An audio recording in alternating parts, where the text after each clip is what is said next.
नमस्कार दोस्तों, हमारे यूट्यूब चैनल में आप सबका स्वागत है। दोस्तों, जैसे कि आप लोग जानते हैं, इस वीडियो में हम जो प्रस्तावना से संबंधित तथ्य को देखेंगे। दिसंबर माह में 1929 में जो है कांग्रेस का लाहौर अधिवेशन हुआ, रावी नदी के तट पे। उसकी अध्यक्षता पीटी नेहरू, जवाहरलाल नेहरू के द्वारा की गई।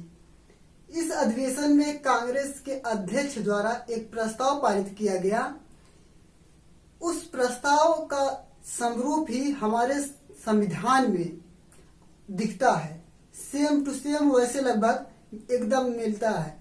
इसका जो है लाहौर अधिवेशन में पीटी नेहरू ने जो प्रस्तावना पारित किया, उसमें यह उल्लेख किया गया कि आने वाले 26 जनवरी 1930 को भारत का प्रथम स्वतंत्रता दिवस मनाया जाएगा। इसका जो प्रारूप था वही जो है 26 नवंबर 1949 को जो है पीटी नेहरू द्वारा हमारे संविधान सभा में प्रस्तुत किया गया। अब इसको हम देखेंगे क्या है। 26 दिसंबर 1946 को पीटी नेहरू, जवाहरलाल नेहरू ने संविधान सभा में उद्देश्य प्रस्ताव प्रस्तुत किया, जो आगे चल के संविधान की प्रस्तावना बनी। संविधान की प्रस्तावना का अगर हम सीधा सीधा अर्थ माने तो यह हुआ कि जैसे एक बुक हो तो बुक का एक इंडेक्स होता है, उसी तरह यह प्रस्तावना था। सबसे पहले हम प्रस्तावना को रीड कर लेते हैं, तो इसके आगे क्वेश्चन जो बनता है उसको हम देखेंगे।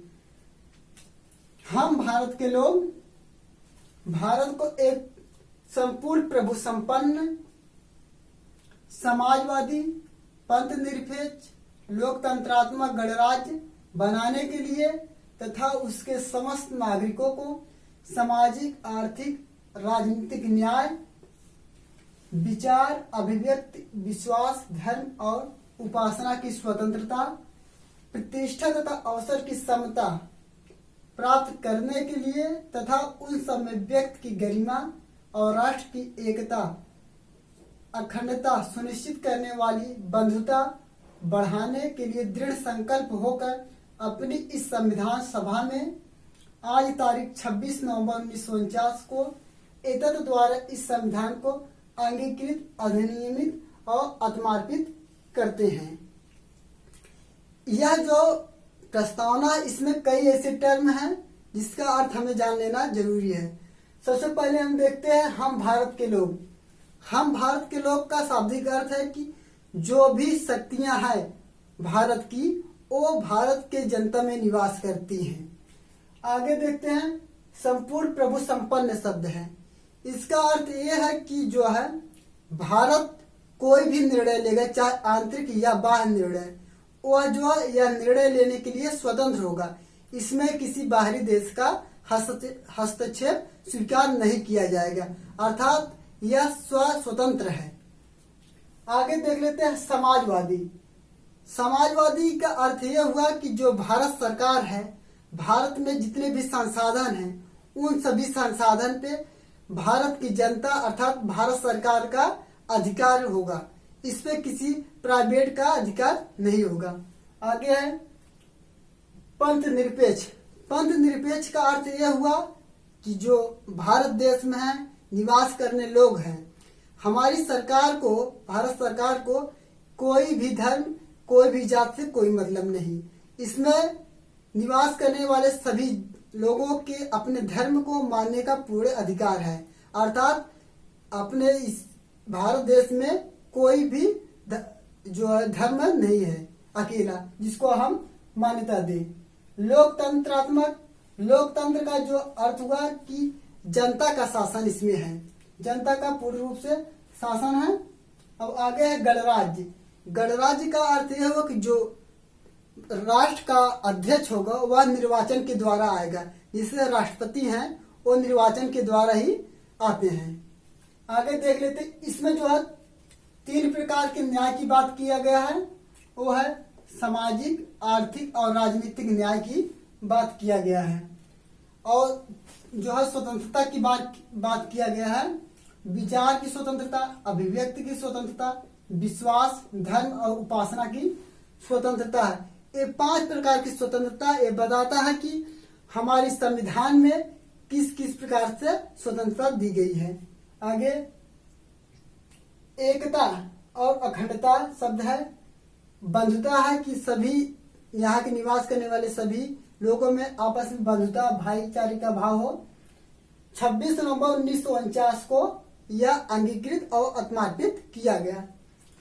आगे यह देखते हैं कि जो हमारा एकता है और अखंडता 42वें संविधान संशोधन 1976 के द्वारा समाजवादी पंथ निरपेक्ष और अखंडता शब्द को जोड़ा गया। इसके पहले कुछ वाद उत्पन्न हुए, जैसे कि जो प्रस्तावना है ये हमारे संविधान का अंग है या नहीं है।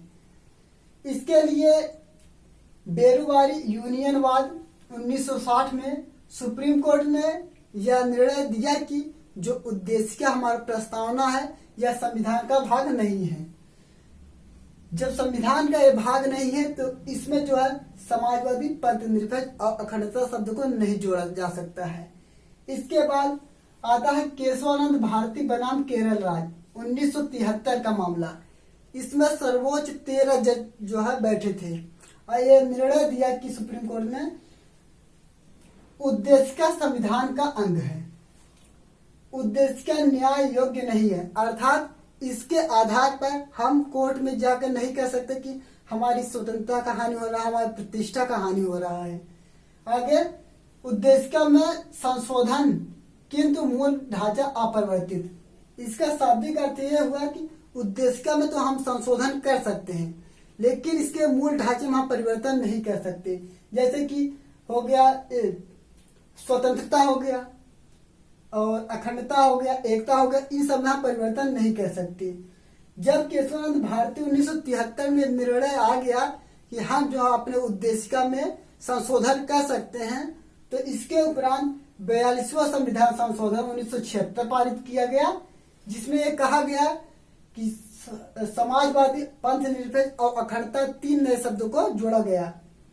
इसके बाद 3 मुख्य तथ्य आते हैं। गोलकनाथ बनाम पंजाबवाद।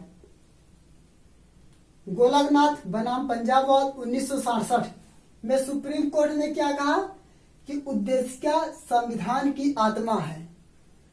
गोलकनाथ बनाम पंजाबवाद 1967 में सुप्रीम कोर्ट ने कहा कि उद्देश्य संविधान की आत्मा है, अर्थात इसने फिर पुष्टि कर दी कि जो है इसमें जो है संविधान में संशोधन किया जा सकता है और यह मूल रूप से हमारे पूरे संविधान की आत्मा है। ए पालकीवाला ये बहुत फेमस ही हैं, सुप्रीम कोर्ट के वकील थे। इन्होंने कहा जो प्रस्तावना या संविधान का परिचय पत्र है, यह कई बार एग्जाम में पूछा जा चुका है। संविधान का परिचय पत्र किसे कहा जाता है तो हमारे प्रियम्बल को ही कहा जाता है। ठाकुरदास भार्गव ने क्या कहा, संविधान की आत्मा कहा, प्रस्तावना को संविधान की आत्मा कहा। और एक डॉक्टर B.R. अम्बेडकर हैं, उन्होंने कहा संविधान की आत्मा ही कहा लेकिन आर्टिकल 32 को कहा। आर्टिकल 32 को डॉक्टर B.R. अम्बेडकर ने संविधान की आत्मा कहा। दोस्तों इस वीडियो में हमने देखा प्रियम्बल के बारे में, हमारे प्रस्तावना के बारे में क्या क्या चीजें हैं और इससे संबंधित जो क्वेश्चन है यहाँ से पूरे मिल जाएंगे। आप चाहे जहाँ से मतलब घटना चक्र उठाकर देख सकते हैं, पूरे पूरे क्वेश्चन जो है कवर हो रहे हैं। इस वीडियो में इतना ही, मिलते हैं नेक्स्ट वीडियो में। नमस्कार।